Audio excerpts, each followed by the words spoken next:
días, jóvenes estudiantes. En esta oportunidad, en nuestro curso de Derecho Penal, parte general, vamos a explicar la semana 14, titulada Determinación Judicial de la Pena. Debemos destacar que este término de determinación judicial de la pena es uno de los términos que ha tenido mayor reforma dentro de la política criminal en las últimas décadas. Hay que tener en cuenta también que esta determinación judicial de la pena se le conoce también como dosificación de la pena, aplicación de la pena u otros sinónimos. Pero antes de ingresar, quiero explicar algunos prolegómenos acerca de lo que existe ahora y lo que existía anteriormente. Antes de la dación de la ley 376, la determinación judicial de la pena no se seguía el procedimiento constitucional y respetando los principios establecidos en el título preliminar del Código Penal. Vale decir, el juez penal, a su criterio de conciencia, cuando iba a determinar la pena, no la justificaba ni tampoco la adecuaba a determinados parámetros. Vale decir, su argumentación era muy genérica, lo que violaba los principios de legalidad, de lesividad y de proporcionalidad, que como hemos estudiado, forman parte del título preliminar y que son, de acuerdo al artículo 9 del título preliminar, son de cumplimiento obligatorio, tanto para todos los delitos de la parte especial como de las leyes especiales. Ahora, con la determinación judicial de la pena, es una determinación científica, es una determinación matemática, es una determinación que se rige de manera irrestricta en base a principios.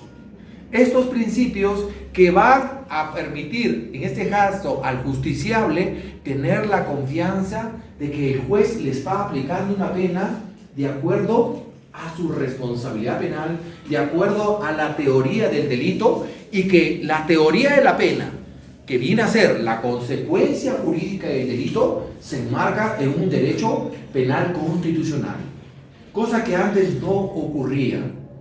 Hoy día, este tema, como yo les dije, ha sido incluido en el sílabus de este ciclo y me parece excelente porque yo cuando estudié pregrado no existía. Yo estaba prácticamente con la prueba tasada, que era una pena tasada, que era una pena que ya estaba predeterminada, que se regía por los sistemas.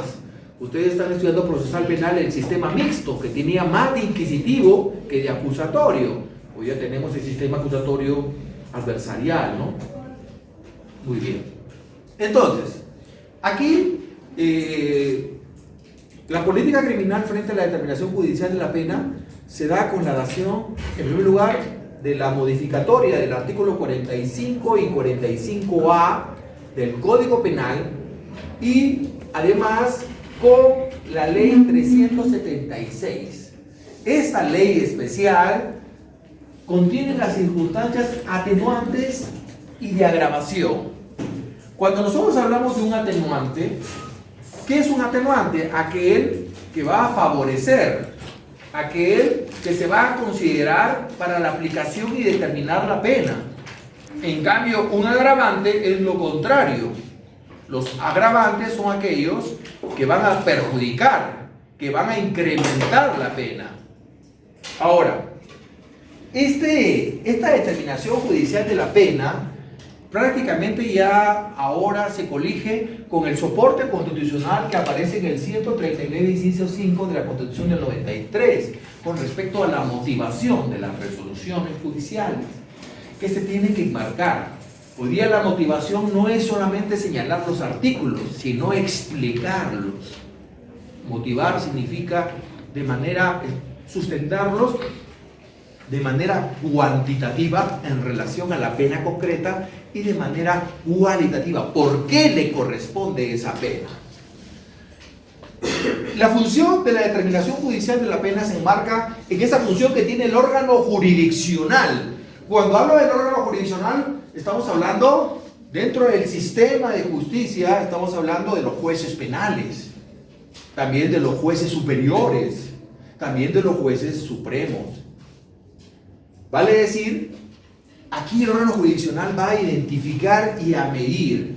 Cuando hablamos de medición, estamos hablando de cuantificar de manera exacta cuál es la pena que le corresponde, teniendo en cuenta estos principios: el principio de legalidad, el nullum crimen nullum pene sine lege, artículo 2, título preliminar del Código Penal, el artículo 4 de lesividad, o sea, de qué manera esa conducta ha lesionado los bienes jurídicos tutelados por la ley.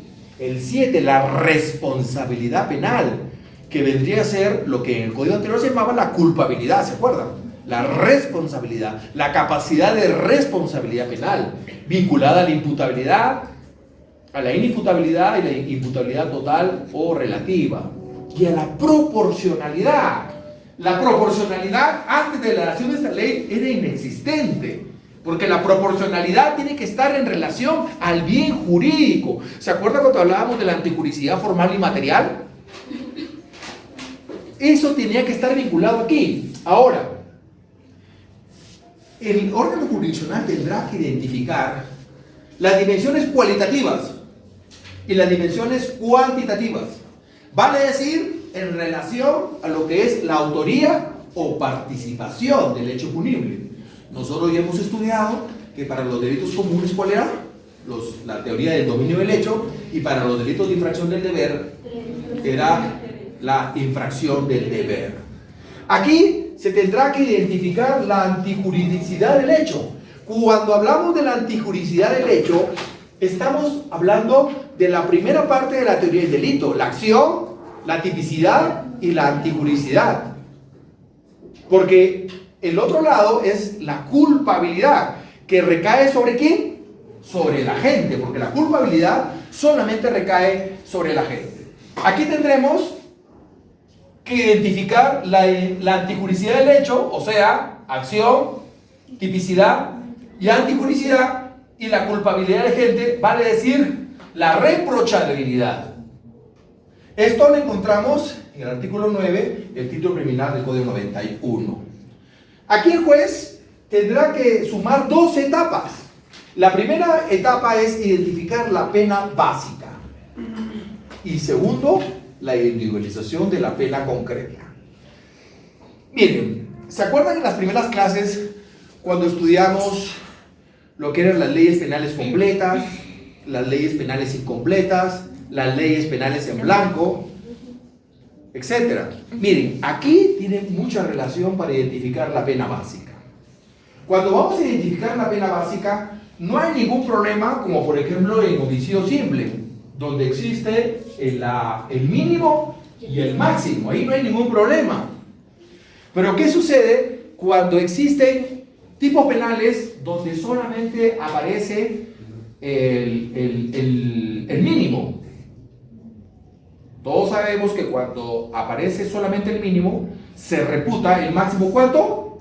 35 años para las penas temporales y cadena perpetua para los agravantes o penas indeterminadas, que todos sabemos que no son cadena perpetua porque serán revisadas a los 35 años.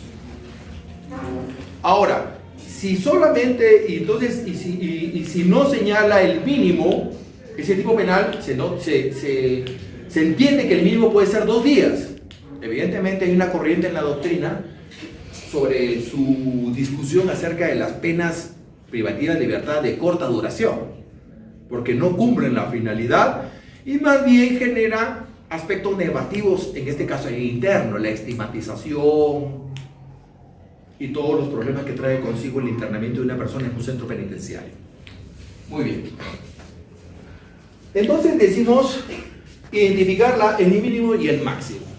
Esto es solamente para las penas, para los tipos penales completos, porque para los tipos penales incompletos se juega la regla que les expliqué ahorita, y para los tipos en blanco tendrán que remitirlos, como todos sabemos, a una ley extrapenal, que es una ley administrativa. Porque yo les decía que el jus punible tiene 2 brazos, el brazo penal y el brazo administrativo sancionador, que eso también ya lo hemos estudiado. ¿A quiénes se aplica la determinación judicial de la pena? Se aplica básicamente a las penas privativas de libertad. Si hablamos de las penas privativas de libertad, estamos hablando del artículo 28 del Código Penal, ¿se acuerdan? Penas privativas de libertad, penas restrictivas de libertad, penas limitativas de derechos y la pena de multa. Esta determinación judicial de la pena se aplica para penas privativas de libertad, para las penas de multa y para la pena de inhabilitación, tanto delitos como faltas. Estamos hablando libro segundo y libro tercero. Ahora, esta ley 376 incorpora por primera vez el sistema de tercios. El sistema de tercios para la determinación judicial de la pena. Entonces hablamos ya de una determinación cuantitativa, exacta, en mérito de las agravantes o de las atenuantes que aparecen descritas en la ley 376, que se rotula atenuaciones y agravación. Conjuntamente, si nosotros nos damos cuenta, con el artículo 45 y 45A. Si nosotros nos damos cuenta, estas circunstancias atenuantes y agravantes aparecen en la parte especial. En la parte especial del Código Penal, mientras el 45 y 45A lo remiten a la parte general. Repito, estas circunstancias de atenuación y agravación aparecen en la parte especial y el 45 y 45A en la parte general, que es lo que hemos estudiado. Bien, ¿cómo juega este sistema de tercios? El sistema de tercios aparece, como lo podemos ver acá, el tercio inferior, el tercio medio o tercio intermedio y el tercio superior.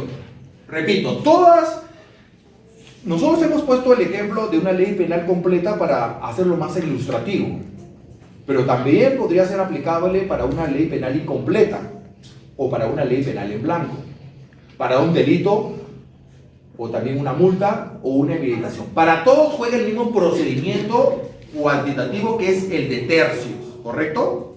Ahora, ¿cuándo se va a aplicar el límite inferior? Por el número de circunstancias atenuantes, aquí es atenuantes, existencia simultánea de atenuantes y agravantes, y superiores, aquí es agravantes, aquí había un error. El tercio inferior es para atenuantes, el tercio medio cuando hay atenuantes y agravantes, y el tercio superior cuando hay agravantes. Creo que se entiende, ¿no? Tercio inferior, atenuantes. Tercio medio o intermedio, atenuantes y agravantes. Y tercio superior, agravantes. Solamente agravantes. Muy bien. Aquí hay tres conceptos que muchas veces también se confunden. Lo que es la pena combinada, la pena abstracta y la pena concreta. Cuando hablamos de la pena abstracta, viene a ser el mínimo y el máximo, si es que es una pena completa, ¿no? Si es un tipo penal pena completa, ¿no? Porque si fuera incompleta, igual sería o 2 días o 35 años y lo que aparece en el tipo penal. ¿Correcto? Esa es la pena combinada. No confundir pena abstracta con pena combinada. Vuelvo a repetir. La pena abstracta es la que establece el mínimo y el máximo. Es lo que se le llama escala punitiva abstracta. La pena combinada no necesariamente es el mínimo y el máximo, porque ¿qué pasaría si no aparece en el tipo penal ni el mínimo ni el máximo? Ya sabemos que se reputa o 2 días o 35 años. ¿Me dejo entender? Esa es la pena combinada. Muchos autores lo ponen como sinónimos. Aparentemente, en algunos casos podrían ser iguales, pero no siempre. Si aparece el mínimo y el máximo en una ley penal completa, será una pena abstracta y también será una pena combinada, ¿no? Pero ¿qué pasa si falta o no señala ni el mínimo ni el máximo? Entonces ahí ya viene la diferencia entre pena abstracta y pena combinada. Y sí. En el caso de la pena abstracta, en el código habla de mínimo 2 días y máximo 35 años. Claro. No, es que es que eso se va a aplicar supletoriamente cuando hay una ley penal incompleta. Claro, porque si está completa, no hay ningún problema. Si, por ejemplo, aquí la pena abstracta y la pena combinada es la misma. Pero ¿qué pasaría si diría no menor de 15 años? Tendríamos que aplicar que el máximo es 35 años. Entonces ahí sería una pena combinada. ¿Entendieron? ¿Entendieron? No siempre la pena abstracta con la pena, en este caso es igual, pero no siempre. Si yo les pongo el caso, de ejemplo, un tipo penal incompleto, y ustedes para hacer esta fórmula van a decir, porque me falta. Entonces, si dice menor de 15, ¿cuál es el máximo? Si no menor de 15, ¿cuál es el máximo? Ustedes van a jugar con 35, o sea que van a poner 15 y acá van a poner 35. ¿Me dejo entender? Y si es al revés, aquí me pondrán 2 días y aquí me pondrán 10 años, según sea el tipo penal. ¿Se dan cuenta? Por eso yo les decía a jóvenes que por favor se concentren. Bien, ahora acá. Hemos dicho lo de los tercios. Lo de los tercios lo tienen que tener ya en tu cabeza. Tercio inferior es atenuantes. Para que se entienda mejor, vamos a ir a los extremos, ¿ya? Tercio inferior es atenuantes. Tercio superior y tercio intermedio medio, atenuantes y agarras. Creo que ahí tiene más lógica. Ahí tiene más lógica. ¿Ok? Ahora, esto está basada en la pena combinada. ¿Por qué no digo la pena abstracta? Porque la pena abstracta es genérica, de acuerdo al mínimo y al máximo incompleta, pero la pena combinada es la que cada tipo penal se le va a aplicar al caso concreto, la pena combinada. La pena combinada es al caso concreto. Y cuando hablamos de la pena concreta, es lo que al finalizar este procedimiento, el juez penal va a aplicar al caso concreto. Esa es la pena concreta. Vale decir, la que se le va a leer en la lectura de sentencia, ¿correcto? Esa es la pena concreta.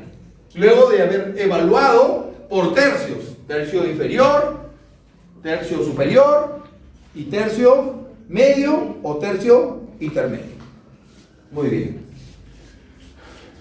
Ahora, aquí hemos dicho que recordemos que el Código Penal tiene una escasa y dispersa normatividad penal, sobre todo en las leyes especiales y las modificatorias que nuestro Código Penal semana a semana tiene, habiendo traído consigo la pérdida de la sistemática del Código Penal respecto a diferentes conductas delictivas. Entonces, nosotros sabemos que en la teoría de la pena, ¿se acuerdan cuando estudiamos? Se aplicaba la teoría ecléctica, donde era primero la absoluta, la relativa y la ecléctica, ¿no? Que se acuerdan que se centraba en el artículo 9, ¿no? ¿Se acuerdan? En el artículo 2, el 7 y el 8. ¿Se acuerdan que esa fue una pregunta del examen? Aquí, el juez tiene la obligación jurisdiccional de aplicar y adecuar las decisiones de penalidad, respetando de manera irrestricta el principio de legalidad, el principio de responsabilidad penal, proporcionalidad y también el principio de humanidad de las penas. Todos estos principios, para que puedan ser aplicados, se tienen que motivar. ¿Qué significa motivar? Sustentarlo. No solamente señalar los artículos, sino de qué manera. Por ejemplo, el principio de humanidad es el que se está aplicando para poder aplicar el tercio mínimo por debajo del mínimo legal. El principio de humanidad es válido siempre y cuando hay un acuerdo plenario al respecto, siempre y cuando sea sustentado. Sustentado. Muy bien. Aquí, dentro de la ley 376, vamos a encontrar lo que es los atenuantes privilegiados y los agravantes cualificados. Que esto tiene que ver para poder deducir lo que es el tercio inferior, el tercio superior y el tercio medio. Vamos a encontrar como un atenuante privilegiada la tentativa. La tentativa, como todos sabemos, en nuestro Código Penal hay 3 tipos de tentativas, ¿se acuerdan? Acabada, inacabada, el desistimiento, ¿no? Ahora, por ejemplo, en el caso, acá, tercios, ¿correcto? El tipo penal de homicidio simple dice el que mata a otro, ¿correcto? El verbo, el que mata. No dice el que casi mata. Por lo tanto, en el grado de tentativa, si nosotros ubicamos en los 3 tercios, como solamente se quedó en el grado de tentativa, esta persona será pasible una pena por debajo del mínimo, o sea, acá. A él no se le puede aplicar esto o esto o esto, sino acá. O sea, por debajo del mínimo de 6 años. Porque dice no menor de 6, el tipo penal, y no mayor de 20. Como es tentativa, a él le van a poner la pena. Si ustedes recordemos que en nuestro sistema dice, en la tentativa se atenuará la pena prudencialmente, no sé si recordarán. Lo dice de manera genérica. No dice en un tercio, no. Por lo tanto, si yo les pongo una casuística de tentativa, la tentativa, ni el segundo, no, es por debajo. Porque los verbos rectores de los tipos penales dice el que mata, ¿no? No dice el que casi. ¿Se acuerdan? O sea, él lo mató o no lo mató, no lo mató, por lo tanto, no se tipificó el delito de homicidio. Quedó en grado. Luego ya las disquisiciones que se van a valorar en la acabada, eso es otra cosa. Pero fue tentativa. Por lo tanto, va a estar por debajo del mínimo legal. Eso creo que lo tengan bien claro. Bien. Luego viene la responsabilidad restringida. ¿Se acuerdan la responsabilidad restringida? Los mayores de 18, menores de 21 y mayores de 65 años, ¿no? Y se acuerdan el segundo párrafo, grupo de delito, donde no procede. Homicidio calificado. Ayer leí un artículo que decía que el feminicidio debería considerarse en el segundo párrafo también, porque no está. ¿No? Muy bien. El robo agravado también está ahí. La omisión impropia. ¿Se acuerdan la omisión impropia? Aquel que tiene el deber de garante, ¿no? El enfermero. Yo les decía que la semana pasada hubo una casación respecto de omisión impropia a la madre en el delito de violación sexual. A la mamá la habían denunciado por el delito de omisión impropia en el delito de violación de menores, por no haber cuidado a su hija de 10 años. A ella la denunciaron por el delito de omisión impropia, porque ¿quién la cuida? A una niña, ¿quién la cuida? A una niña de su madre, ¿no? No había tenido el cuidado. Entonces a ella la habían denunciado por el delito de omisión impropia. Es una casación. Luego viene la complicidad secundaria. Como todos sabemos, la complicidad secundaria puede existir o no puede existir. No necesariamente. La complicidad secundaria responde a la participación, ¿verdad? Junto con complicidad primaria y también con instigador, que es el título de participación delictiva. Todos sabemos, como les dije, cuál es la característica del partícipe. Es que está fuera o dentro de la escena criminal. Está fuera, ¿verdad? Hay una colaboración. Estas son las circunstancias. Luego vienen las agravantes cualificadas. Así como hay unas atenuantes privilegiadas, hay unas agravantes cualificadas. Las que destacan, que todos vemos, que fue incorporada en los artículos 46B y 46C. Estos artículos fueron incorporados el año 2006 a través de una ley especial. Miren, uno de los logros que tuvo el Código Penal de 1991 fue que dejó de lado la reincidencia y la habitualidad. Si ustedes revisan la exposición de motivos del Código Penal, dice, hemos dado un avance de lo que era el derecho penal de autor con el derecho penal de acto. El derecho penal de acto es que una persona se desnuda por el acto que realizó. Uno de los casos emblemáticos del derecho penal de autor era en la Alemania nazi, que la gente la mataba solamente por ser judía, por el acto, por sus cualidades personales, ideológicas, personales, racistas, etc. Cuando hablamos de la reincidencia, ¿cuánto más una persona es reincidente? El Código Penal lo señala. Dice que cuando todo de parte habiese cumplido la gente su pena y cometa otro delito dentro de los 5 años, se convierte en un reincidente. Y cuando hablamos de la habitualidad, es cuando la gente, cuando todo parte, haya cometido 3 delitos en un plazo que exceda los 5 años, es una persona habitual. Lamentablemente, en nuestra realidad criminógena, en los índices de criminometría, en los diversos tipos penales, encontramos personas que tanto tienen la categoría de reincidentes o habituales. Allí, por ejemplo, hay un incremento, hay un agravante con respecto al tercio superior, porque estamos hablando, o también podría ser al tercio medio. Bien, pero no es la única, también encontramos el 46A, que es la condición del sujeto, el uso de menores. Ustedes saben que, por ejemplo, hace unos años los sicarios contrataban a menores de edad porque los menores de edad no cometen delitos, sino infracciones bajo el imperio del Código Adolescente. Hoy día existe la ley penal del adolescente infractor, en el cual pueden tener penas hasta de 10 años como medidas socioeducativas, porque ellos no cometen penas, son medidas socioeducativas hasta 10 años. El abuso del parentesco en relación a grandes delitos. Ahora, aquí las circunstancias genéricas, específicas y elementos típicos que aparecen en la ley 376, en primer lugar por su naturaleza, dice son comunes o genéricas. En las comunes y genéricas se va a aplicar la parte general del Código Penal.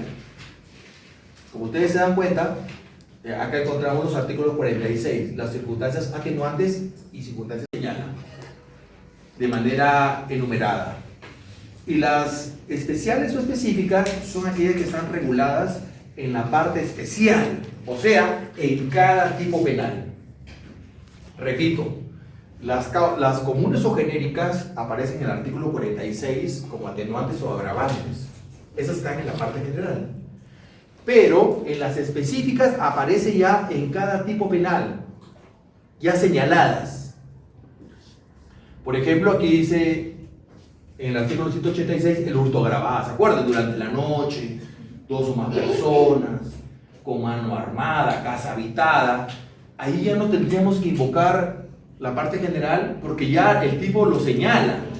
O sea, si usted lee el tipo y ya señala agravantes, ya no tiene que hacer este test de valoración, porque ya lo señala.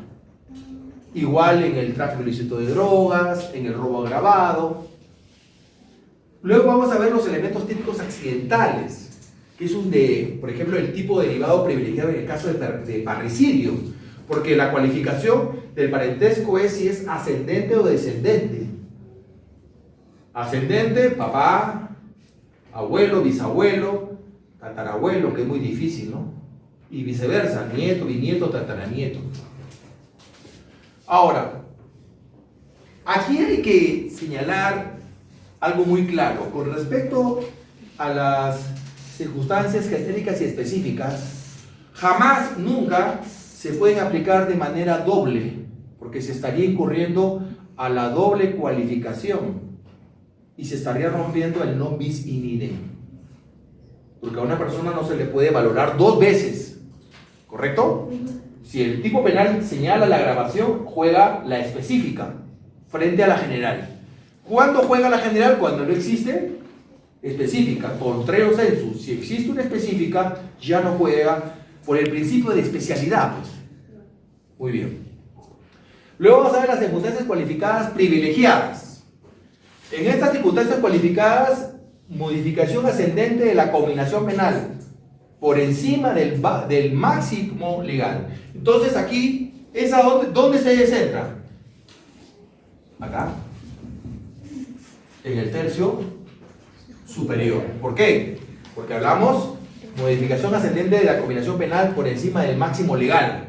Si hablábamos de un mínimo y de un máximo, estamos en el tercio superior, por las agravantes, ya sean genéricas o específicas. ¿Cuándo se da la doble valoración? Si no aparecen en la específica, se aplicará una genérica. Y si ya señala en la específica, por el principio de especialidad, la genérica ya no se aplica, porque ya lo señala y no podría haber una doble valoración porque se estaría violando el non bis in idem. Muy bien. Hablamos del test de compatibilidad. Y acá lo que dice, excluye la genérica. Dice, por ejemplo, la incompatibilidad de las circunstancias genéricas del artículo 46A y la eficacia de las circunstancias específicas del inciso 1 del artículo 297, forma agravada de TIT. ¿Cuál es la que se va a aplicar? ¿Esta o esta? La específica, la de TIT, porque ya lo señala. Ahí no hay forma de equivocarse, porque el mismo tipo penal señala la agravación. Si no aparece la agravación, juega la del 46, las atenuantes y agravados. Bien. Ahora, luego de haber explicado todo esto con respecto, entonces, en síntesis, de esta primera parte, antes para pasar a la casuística, para la determinación judicial de la pena, o también llamada dosificación de la pena, aplicación de la pena, determinación de la pena, el juzgador hoy día tiene que aplicar lo preceptuado en la parte general, lo que aparece en el 46, en el artículo 45, 45A y en el artículo 46, donde específicamente habla de las atenuantes y agravantes genéricas, y paralelamente tiene otro documento que es la ley 376, donde enumera y explica este tipo de atenuantes o agravantes, destacando las atenuantes privilegiadas. ¿Cuáles son las atenuantes privilegiadas? Estas, si ustedes se dan cuenta, ¿dónde aparecen? En la parte general. ¿Se acuerdan? Tentativa, responsabilidad restringida, omisión impropia, complicidad secundaria. Y por otro lado están las agravantes cualificadas, que también destacan la reincidencia y la habitualidad. Si ustedes se dan cuenta, tanto las atenuantes privilegiadas como las agravantes cualificadas, ¿dónde están? En la ley 376 están en la parte general. Y por otro lado, en la parte en la ley 376, que es una ley especial que va a permitir otorgarle las herramientas al juez para la determinación de la pena en el caso de los tercios. Bien, ahora vamos a ver el caso. Este caso, con respecto al tipo penal de homicidio simple. Hemos dicho que el tipo penal de homicidio simple aparece en el artículo 106, ¿no? El que mata a otra tendrá una pena no menor de 6 ni mayor de 20 años, que es un tipo penal bastante corto si lo comparamos con el 108B, que es feminicidio, que si ustedes dan cuenta casi es toda la hoja del Código Penal. Entonces la vida de un hombre, el de una mujer, nuestro Código Penal le da mayor valor a la vida de una mujer. Eso es otro tema que se para discutir.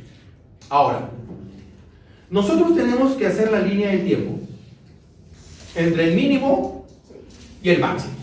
Ojo, esto es el caso de una ley penal completa, porque podría ser una ley penal incompleta. La ley penal incompleta no establece ni el mínimo ni el máximo, pero si no establece el mínimo, ¿cuál sería el mínimo? 2 días. Y si no establece el máximo, ¿cuál sería?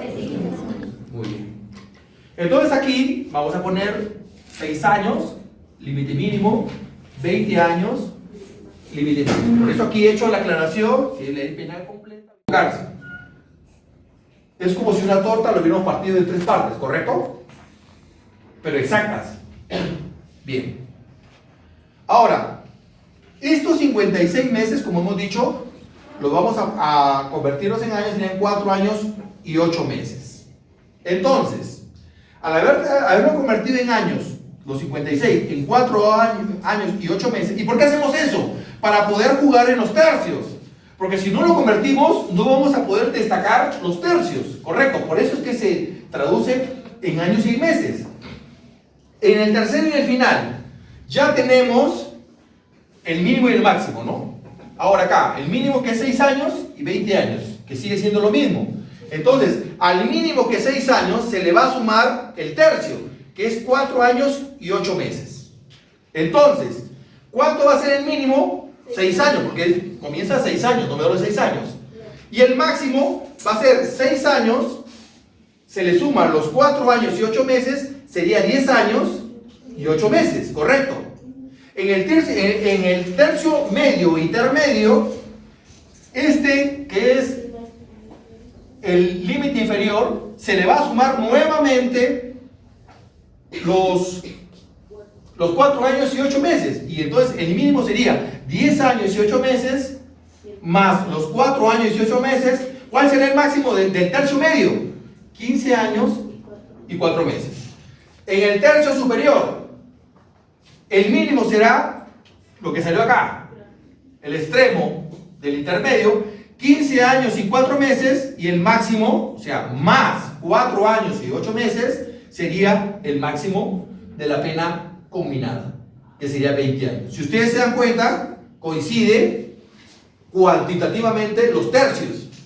Entonces, de acuerdo a los atenuantes o agravantes, los atenuantes privilegiados o agravantes cualificados del caso concreto, se va a aplicar ya sea el tercio inferior, el tercio medio o intermedio o el tercio superior.